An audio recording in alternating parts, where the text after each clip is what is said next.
Okay, so welcome back to game theory.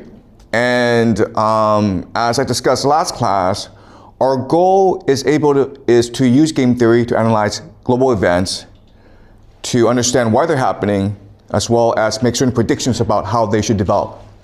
But to do that, I first need to train your mind in how to see the world using game theory.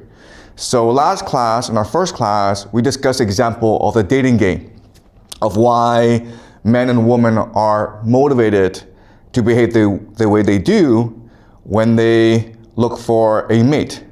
Today, I want to discuss the issue of school. Okay, school. So for the first few classes, I'm going to use examples from your life that you know pretty well in order to develop the mindset for game theory. So school is something that you should know very, very well. As you know, the purpose of school is to train you in a way that allows you to be functional in society as well as to be creative, right? Okay, so the goals are basically literacy, right? Which means reading and writing.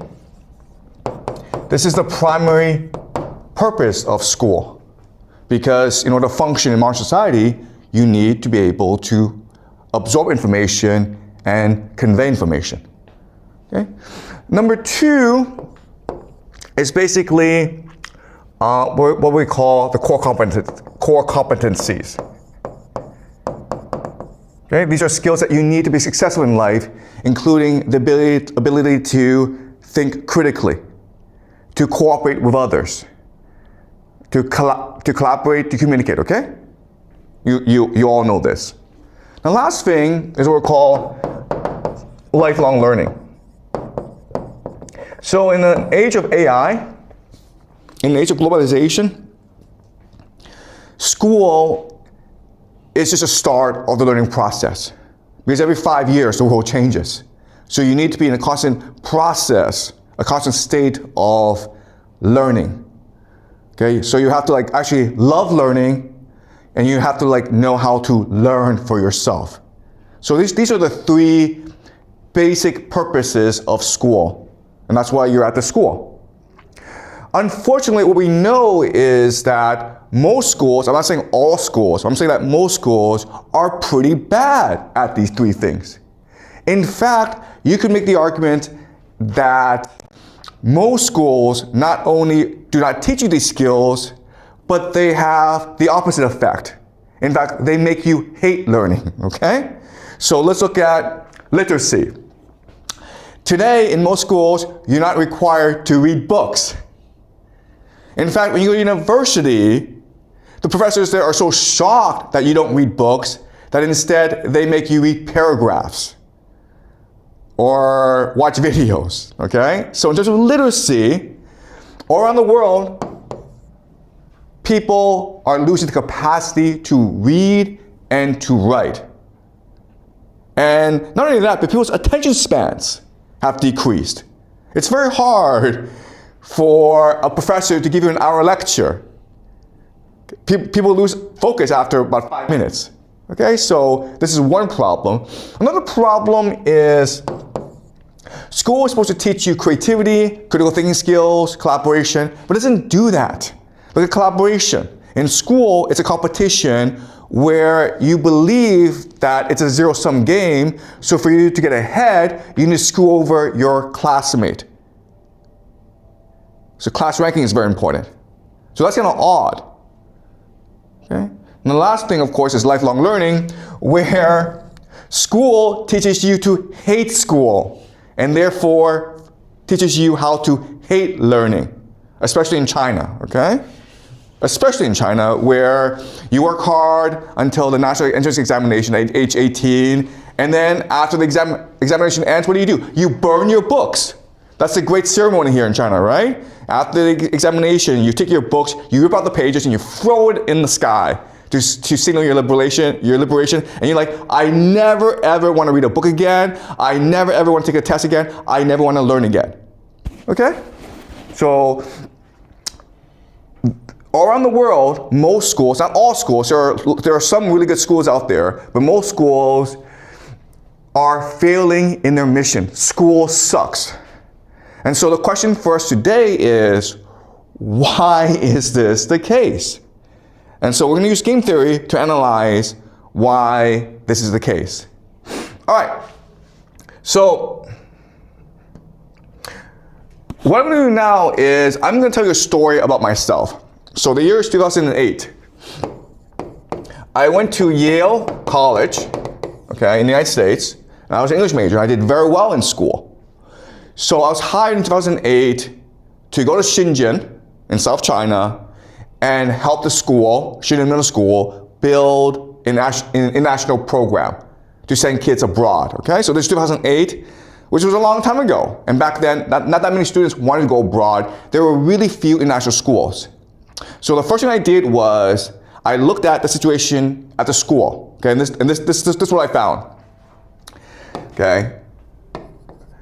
I found that students, even though they were going abroad, maybe about 10% of the students were planning to go abroad. So that's about 80 students each year. That's a lot. But the way they were going about the process of studying abroad was problematic. Okay, so first of all they were doing was taking regular Chinese classes. And you know, in Chinese classes, all you do is you sit in a room of 50 kids and you just take notes and then you take tests. You don't communicate, you don't ask questions, you don't debate.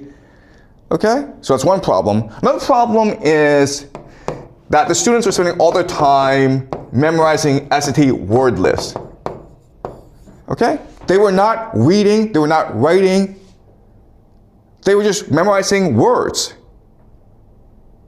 And the other thing that they did to make their applications look good is model United Nations, okay? And that's fine. Maybe some of you are modeling United Nations, and that's a good activity, but everyone was doing it. There was absolutely no differentiation. All right?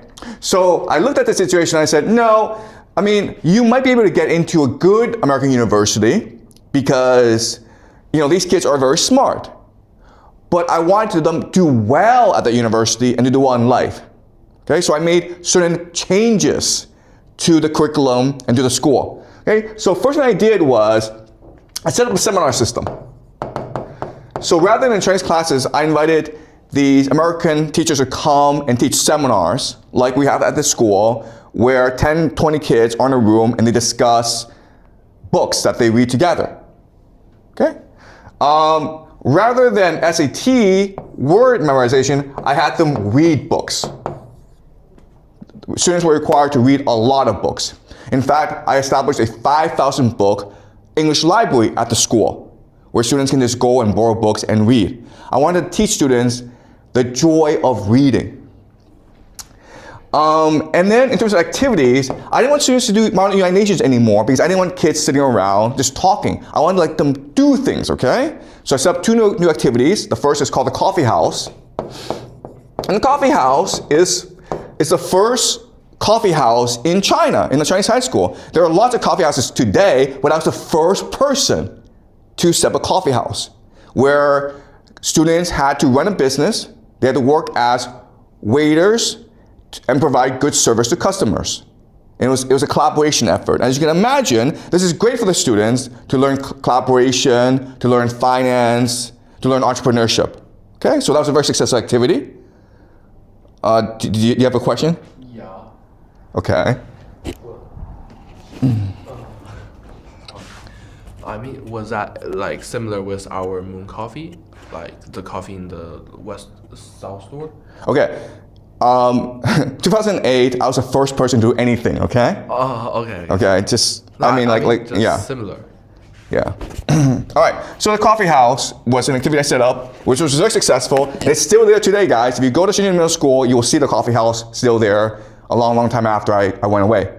The other thing I did was something called the daily newspaper.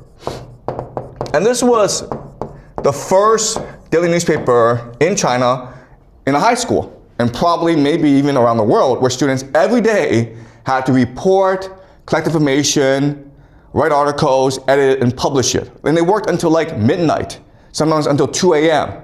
And then at 7 a.m. they had to get up and deliver the newspaper to all the students. And these were two very successful activities. And So I understand game theory, and I says, okay, if you want to make this transition from the old system to the new system, you also have to establish a new culture to allow these activities to flourish. Okay, and so my three major principles were transparency,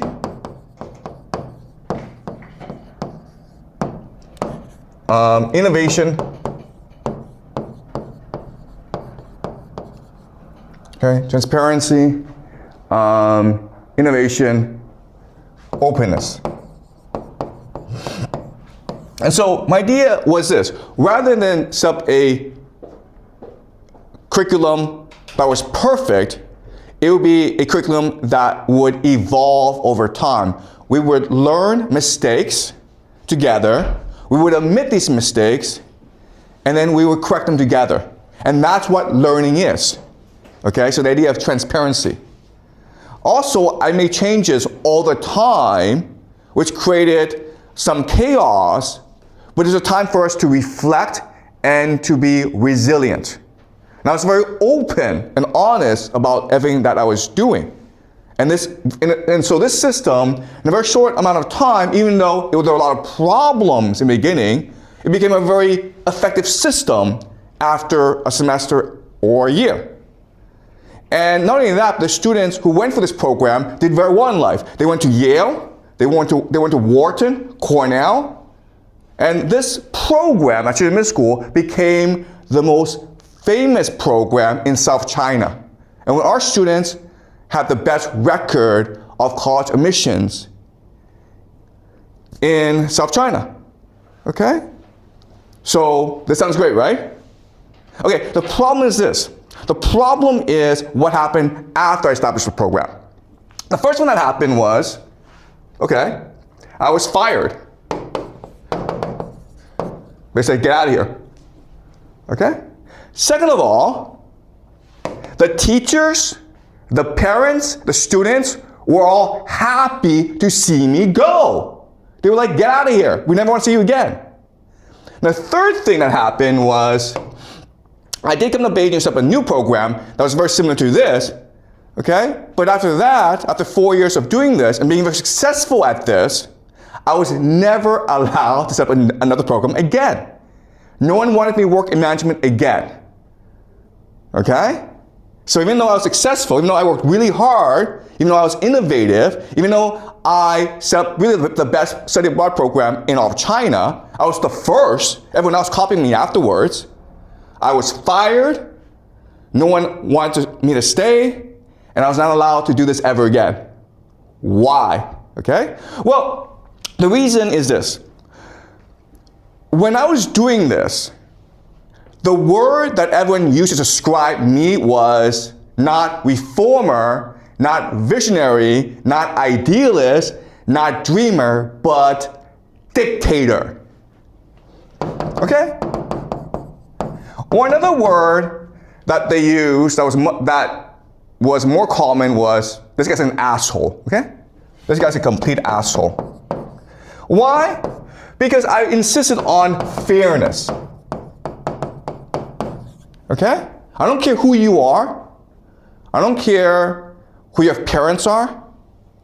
I want you to work hard and learn. And as you can imagine, that pissed off a lot of powerful people. Because that's not how the game is played in China. Okay? It's actually not how this game is played anywhere in the world. The game is not fair. The game is established by stakeholders, and they play the game according to their interests. Okay? So, let's go over what happened. All right? Okay, so I understand that there are stakeholders. And the stakeholders in game theory are just the players. Okay, the players. And who are the players? Well, you have the students. You have the parents. You have the teachers. You have the administrators, okay, the school leaders. You have the government. Okay? And then you have the colleges. Okay, the colleges are the US colleges where I'm trying to send my students. Okay, so these are the players in the game. And if you want to understand game theory, you need to understand the motivations and interests of all the different players. That tells you why or how they will behave the way they do. Okay, so look, so here is my original understanding of the players, which was clearly wrong, okay, because I got fired. All right, so the students wanted to like love to learn, get into Ivy League, and be the best, okay? So I thought the students, what their motivation was to be the best possible person, to work hard, to love learning, to be famous, to get an Ivy League, okay? Clearly this is wrong, okay? But I'm saying back then what my thinking was. The parents wanted successful kids who were independent, okay, independent. And they wanted face, right? So they want their kids to get into the Ivy League. All right? Teachers. Well, teachers wanted to do a good job, right? They want to teach students. They love teaching. They love students. They just want to be given the space and the opportunity to teach what their passion is. Okay? Administrators,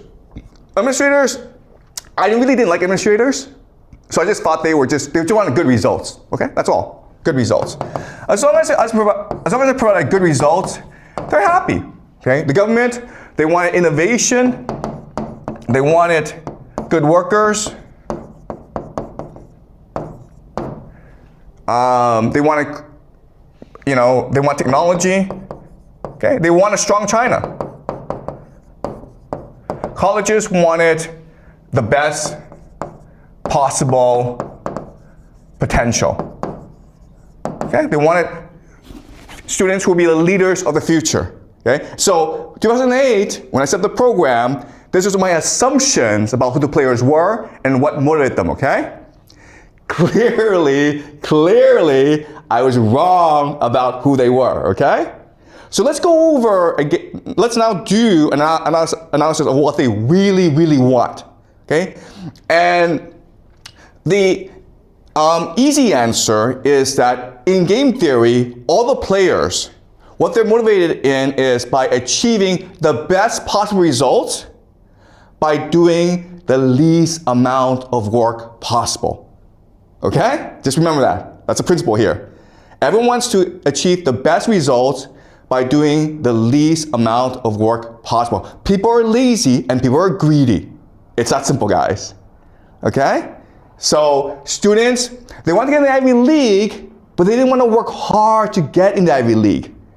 They wanted to do as little work as possible. And if it meant they had to work hard to get in the Ivy League, they're like, I don't want to get in the Ivy League then. I'll just get into another school because who cares, okay? The best possible result, least possible work. Parents are like, yeah, I can have my kid work hard, but what's important is for me to control my kid, right? Because only I know how to ensure my kid succeeds. So I don't want my kids to think critically or be independent. I want my kids to obey me. Now teachers are like, listen, this is a job, man, okay? I have kids. I don't want to work hard. I just want to come to school, do what I'm supposed to do what is minimally required of me to collect my salary, and then go home. I don't want to teach my passion because I don't have any passion. Okay? Administrators are like, oh my God. What's important is for me to make sure the powerful parents are happy. I don't care about everyone else. I don't care about poor parents. I don't care about middle-class parents. As long as the parents who are powerful are happy, I can keep my job, right? The government is like, you know what? I don't want innovation in this country. Even though I say I want it because I don't want problems in life, okay? I just want things to just stay the way they are and everyone's happy, okay? So now we understand what happened, all right? All right, so now what I will show you is this. I will show you how a game is constructed. A game is constructed when all the different players agree on the rules and incentives of the game. All right? I was an outsider, I was not a player. I came in to construct a game in which I felt that students would thrive, and they did thrive. But that's not what they want. Okay? They want to have control over the game. And if they lose control, well, they call you, the outsider, an asshole. Okay? All right, so let's do this again and objectively think about what the interests and motivations of each player are. And when their interests converge, that's the game they play. All right? So you have students, parents, teachers, leaders, school administrators, and then the colleges. Okay? Another thing that you have to do in game theory that's very important is you have to rank the power of each player. Yeah, you have a question? The government? Excuse me? The government, yes. Sorry. You're right. I forgot about the government. Okay, and the government. Okay. Another thing that you have to do in game theory is you have to rank the importance of the players. Okay, so not all players are equal. So in this game theory, even though there are students, and students are the majority, students actually don't matter. Okay? What students actually think and want don't actually matter. What matters, of course, are the parents, because the parents pay to play in this game, and parents can cause a lot of problems if they don't get what they want, okay? So the most important are the parents. Then you have the teachers. Why? Because the teachers are the ones who are implementing the rules of the game, okay? The way that teachers behave determines how this game is played.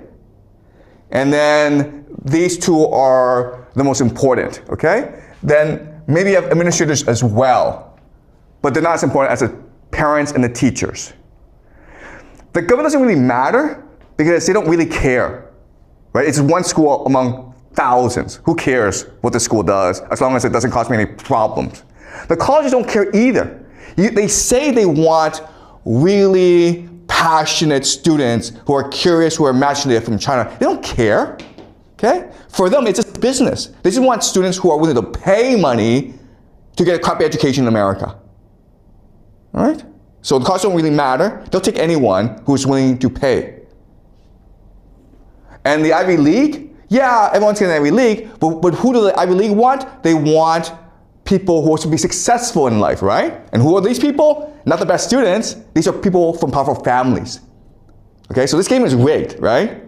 They have all this talk about, we want the best motivated students, we want peer students who are curious, who are passionate. It's all nonsense, okay? That's not how the game is played. So the cards don't really matter either. Okay, so these are the three major players: the parents, the teachers, the administrators, students, government, colleges. They are in this game, but they don't really matter. Okay? So now what we're going to do is we'll analyze the mentality, the worldview, the interests of each player. Okay? And again, once we do that, once we figure out where they converge, then we know how the game is constructed. All right, so let's look at students. Students, okay, they want to be popular, right? So most students come to school, and actually their priority is not to learn, their priority is to make friends and to be popular among their friends. Okay, because that's just human nature. That's true, right? Then you have please teachers and parents. Okay, this is really important to understand. You're not in school not to learn, you're in school to please parents and to teachers. Why? Because parents are the ones who pay for your way in life, right? The ones who give you food. Teachers are the ones who gives you grades. You're not here to learn, you're here to please them. There's a difference, okay? And grades are a way of showing how well you're pleasing the parents and the teachers. Okay? Is that true?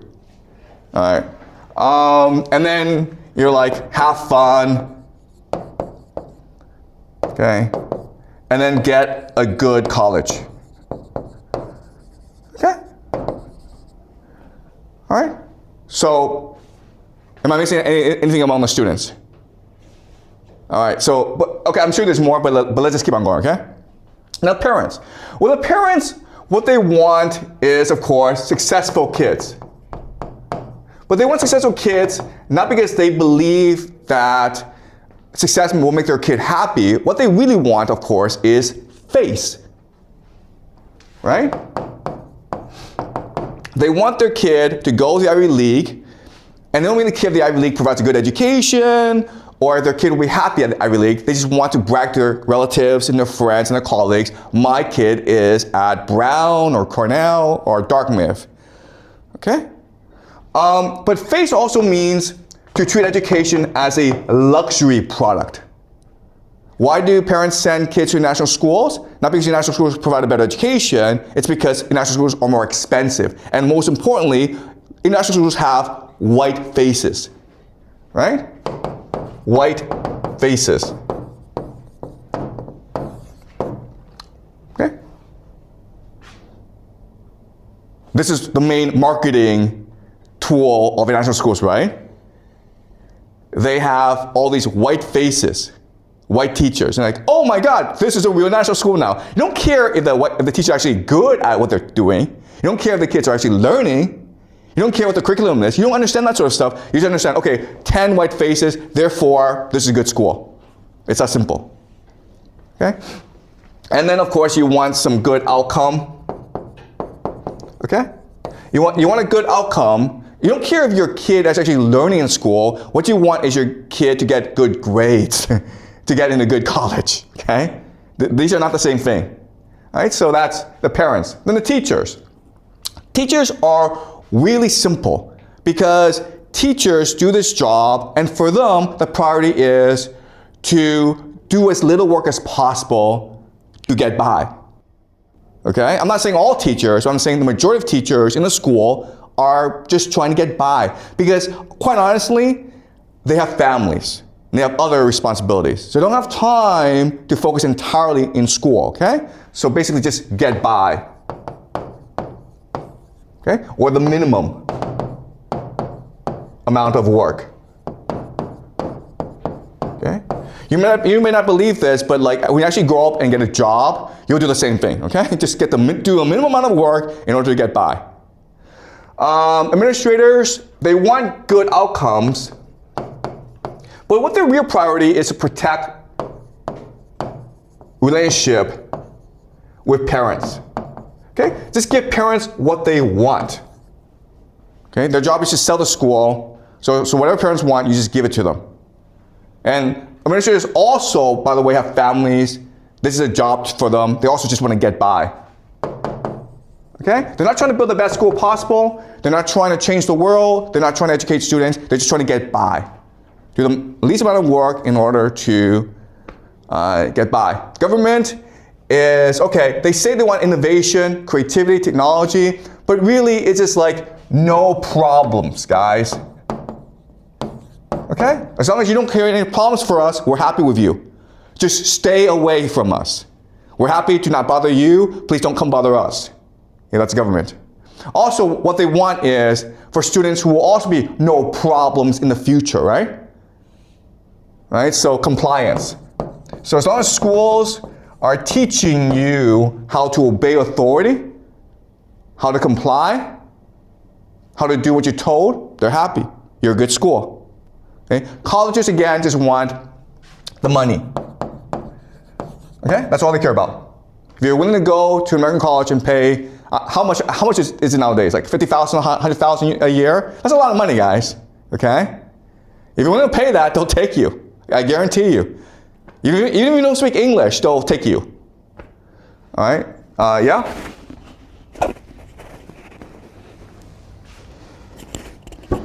So you mentioned that earlier, like the purpose of education are that three things, but now schools don't do that. So what caused the transformation?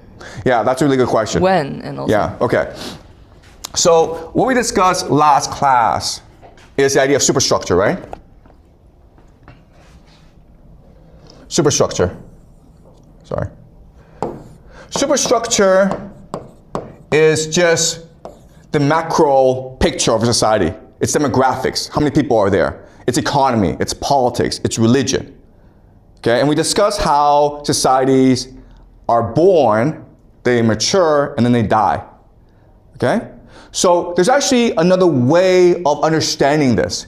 You can actually use 3 metrics to understand how societies develop, okay? And these 3 metrics are cohesion, openness, and energy. Okay? So what is energy? Energy just means you want to work hard. Okay? You believe, you're motivated, you're driven, you work hard all the time. And working hard just doesn't mean like you work 12 hours. It just means like you're focused, you're attentive, right? So for example, if you're working at a restaurant as a cook, you want to make a really good meal. Okay, you're energetic about it. Okay, does that make sense? That's energy. Okay, so openness just means that you want to learn, you want to grow. You're willing to admit you made a mistake and improve on yourself. Okay? And the last thing is cohesion, where you see yourself as part of a society, part of a community of people. And you want your community to grow as well. And when you have all 3 things together, the schools are great. Okay? And so, for example, go to Finland. It's a small country, maybe about 5 million people, but the schools are amazing. Why? Because Finland is an energetic, open, and cohesive society. And when you're that, what you want to do is invest in the future. And what that means is you have to make sure that every child, not just your child, but every child has good future, has good education. And so what you do is you have your best and brightest become teachers, right? You pay them very well. You give them high status. And you give them a lot of autonomy and freedom because then they feel respected. And if you do that, the schools are great. And guess what, guys? In China, in maybe the 1980s, the schools were amazing here, okay? What we're seeing today is today. But if you go back to the 1980s, the schools were really good. If you went to a school in China, I'm not talking about like the best one, I'm just talking about like an average school. Teachers felt respected. They believed they had a responsibility to train the young. They took pride and joy in their work. And the students enjoy learning. And guess what? Back in the 1980s, kids did less work. There were less tests. There was less pressure. And they learned a lot more. Okay? So when a society starts and begins, you have these 3 aspects. But over time, what happens is all 3 decline. Why? Because there's more corruption, there's more inequality, there's more wealth. Okay? So what happens is wealth generation and inequality, corruption. And so people feel under stress. Okay, so rather than cohesion, you have individualization, individual. Okay, does that make sense? Where everyone's like, you know what? I don't care if other kids are doing well. What's important is that my kid does well, because it's a zero-sum game. If all the other kids in the school do really well, but my kid flunks out, I'm dead, I'm screwed. So I'd rather my kid do okay, and every other kid gets screwed over. Okay, so now it's a competition in schools. All right? Openness. Are you willing to learn from your mistakes? And the answer is no, because if I'm an administrator and I say to parents, I'm sorry I made a mistake today, the parents will be like, you're fired, get out of here. You're incompetent. Okay? So you could be like the best person in the world, but if you make a mistake, the parents will come and kill you. But if you could be the worst person in the world, but you just hide in your office, the parents can't find you, you're okay. Okay? So school administrators are now afraid to admit they're wrong, which means that a school can never improve. Right? Then you have energy, which is like, you know what? If I do a good job, parents will want me to do a better job. I can't please all the parents, so I'll just hide in my office, do as little work as possible, and then if parents complain, I'll just shut off my brain. Okay? And this is happening because of wealth generation. 1980s, China was really poor. And the only way to lead a better life is through education. That's why students work hard. If students work hard, teachers are motivated to teach well. And now you having a time when, today in 2025, 26, when parents have money. So it doesn't matter if you don't do well in school because your parents can just give you an apartment, can buy you a car. Who cares if you do well in school? So you're not motivated. If you're not motivated, you're indifferent, then as a teacher, why am I going to want to teach well? Okay, so it's a superstructure of society. Okay, does that make sense? All right, any more questions? Okay, so thank you, okay? So again,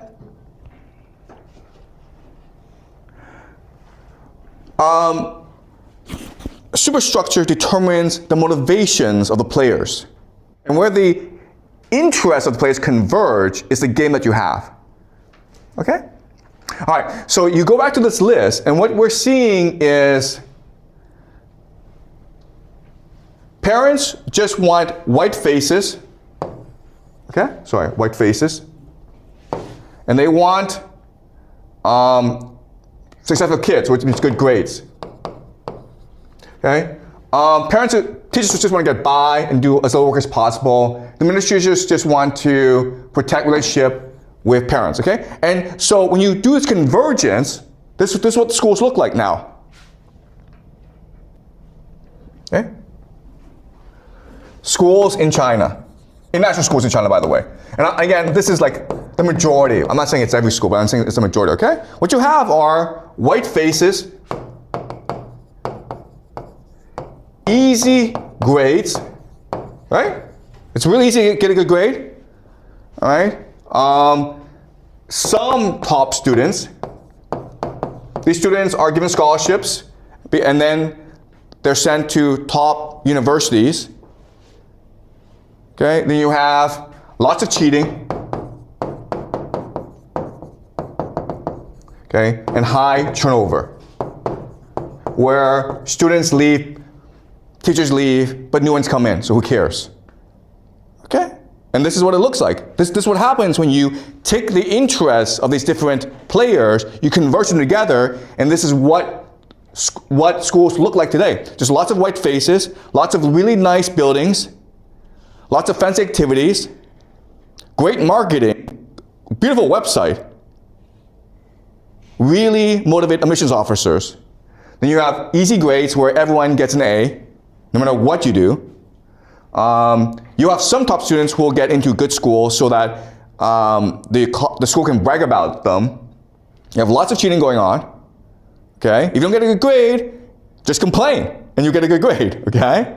So that happened to me at the school where I tried my first year to give fair grades. Okay? And a fair grade is not like I give you a 20, I give you like an 80. And students complain about me. So I'm stuck giving them like a pass-fail. Right? So it's not hard for students to get to pass. If you don't like a teacher, just complain, and then the teacher has to change. And so now you have high turnover, where teachers feel stressed out, and where parents are never happy, and where students don't care. Okay? Does it make sense? This is why schools suck. And I'm saying they suck not just in China, not just in other schools, but in most places around the world. And it has to do with the superstructure of society. Okay? I mean, like, the point of today's class is not like schools suck, don't go to school. The point of today's class is we're trying to analyze why schools are the way they are. And one way to analyze it is by figuring out at what point, okay, do the different players converge, right? So think of, you have different sets, right? Okay, parents, teachers, students, government, colleges, okay? And their convergence point is the game they play. Okay? Now, what's important for us to understand is that there is actually a lot of room to this convergence point. So it's possible to do reform, but only within a subset of this convergence point. Okay? So my problem is, back in 2008, I was like, you know what? I'm gonna set up a new universe, my own world. I'll make up the rules, I'll be God, and you just have to play the game I tell you to play the game, okay? And that's why everyone is like, you're an asshole. Okay? Whatever you do, whatever game you set up, has to be within this convergence point in order for players to accept it, okay? And this is true for everything. If you want to implement political reform anywhere, you have to figure out where the different stakeholders converge and figure out how to move the stakeholders from one part of the convergence point to another part of the convergence point, okay? This slow, incremental reform. Okay, does that make sense? Okay, any questions before I conclude?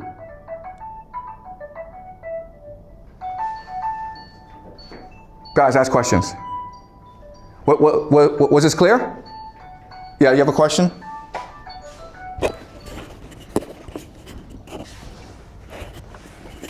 So in the future, will we learn more about how do we find out what causes different stakeholders to have different interests? Like in the future, it's like not really. Okay, yeah, that's a really good question. So thank you for asking, okay? All right. So the question is, where do the interests of these different players come from? Okay? And I mean, the easy answer is the superstructure of society. Okay? People are responding to their culture. But in game theory, what I want to teach you is that it's because they themselves are playing different games. Okay? So let's look at parents. Okay. Parents have different identities. They are family, they are colleagues. Okay? And depending on their identity, they're playing a different game. All right? So what does family mean? Family means that you might have brothers, right? Brothers. What do brothers do? They compete against each other, right? You have 3 brothers. You want to prove that you're better than your brother. How? Well, by having more money, by having better kids, by having a more beautiful wife. Okay? That's the game they're playing. Right? But then you have colleagues. You have colleagues.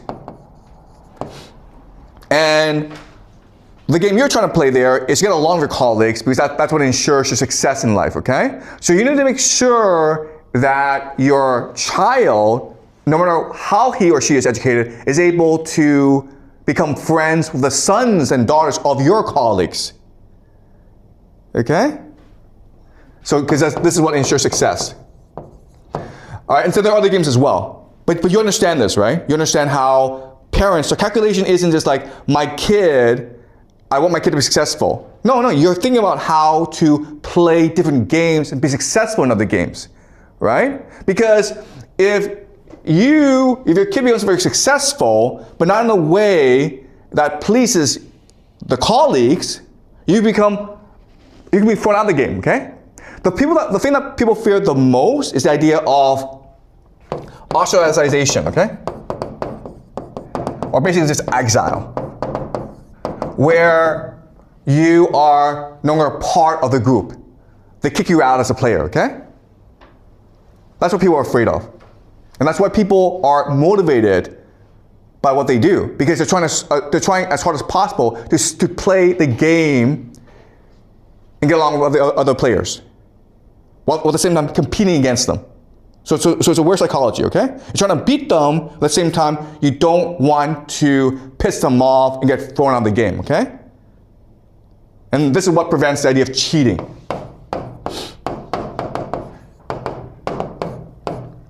But from the perspective of the game, if you do anything different, that's still cheating, okay?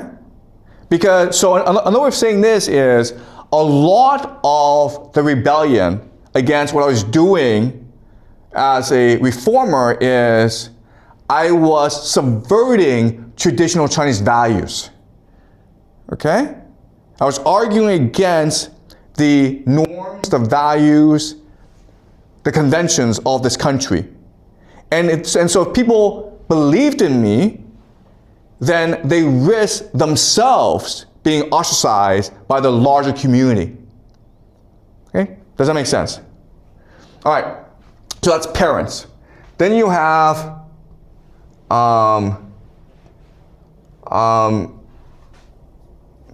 right, okay, but students, right? So students, they're trying to play a game where they do well in school because that ensures a good outcome. But at the same time, students play other games as well. So for example, a friendship game, right? Which you're trying to have as many friends as possible. You're trying to be popular in school. That's another game you play. You're also trying to please your parents, right? Because by pleasing your parents, that ensures that you have an easy, comfortable life. In fact, you could argue that of these three games, pleasing your parents is the most important.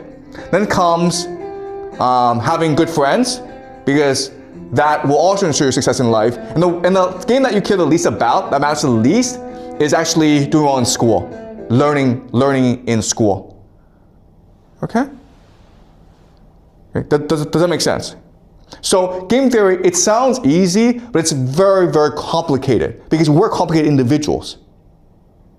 Each one of us has different identities, has different motivations, and has different outlooks. And also, what's really important for us to understand is we're always changing as people, okay? So the way that you behaved in kindergarten is not the way you behave today in high school, and it will not be the way you behave when you enter society. You're always changing because the game's always changing, and you must adapt to new games that have different players and have new requirements, okay?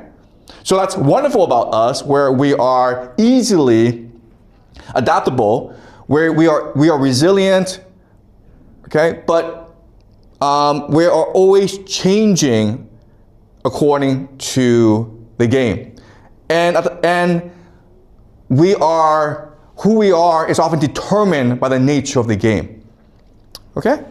So you could have come into school wanting to learn, being creative and all that, but eventually you recognize that that's not really rewarded in school, all right? Getting along, having lots of friends, doing, helping other students cheat, that's rewarded. And so you adapt to the game. And that's why you behave the way you do, okay? And if you actually go back and think about everything that you did in school, the answer is you're responding to a certain incentive or rule of the game, okay? And that's what we need to understand about game theory.